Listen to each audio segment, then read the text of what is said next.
नमस्कार, मी संतोष सुतार आणि आपण पाहतात सीएल माझा. चंदगड तालुक्यातील वन्य प्राण्यांनी केलेल्या नुकसानीची भरपाई तुटपुंजी असून ती योग्य मिळावी, तसेच वन्य प्राण्यांचा उपद्रव वाढलाय त्यासाठी ठोस उपाय करावा, यासाठी 2 दिवसापूर्वी वन विभागाच्या पाटणे कार्यालयावर शेतकऱ्यांनी आक्रमक होत मोर्चा काढला होता. त्यावेळी वनक्षेत्रपाल प्रशांत आवळे व नंदकुमार भोसले यांना निवेदन देत आमच्या मागण्यांचा लवकरात लवकर विचार करावा अशी मागणी करण्यात आली होती. त्या अनुषंगाने दिनांक 6 मार्च रोजी कोल्हापूर जिल्ह्याचे वन विभाग प्रमुख गुरुप्रसाद यांनी तात्काळ चंदगडला भेट दिली.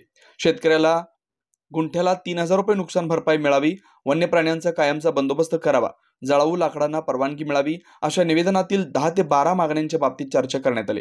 या सर्वच मागण्यांच्या बाबतीतला अहवाल आपण त्वरित शासनाकडे पाठवून त्यावर योग्य तो निर्णय घेण्यात येईल. तसेच पुढील आठवड्यात नुकसानग्रस्त सर्व शेतकऱ्यांची आपण बैठक घेऊन त्यावर योग्य तोडगा काढण्याचा प्रयत्न करणार असल्याचं गुरुप्रसाद यांनी या बैठकीदरम्यान सांगितलं. या बैठकीला सामाजिक कार्यकर्ते ॲडव्होकेट संतोष मळवीकर, पाटणे वन विभागाचे प्रशांत आवळे, चंदगड वन विभागाचे नंदकुमार भोसले, सुधाकर गावडे, विवेक गावडे, सोमनाथ चांदेकर, शामराव गावडे, अनिल गावडे आदी उपस्थित होते.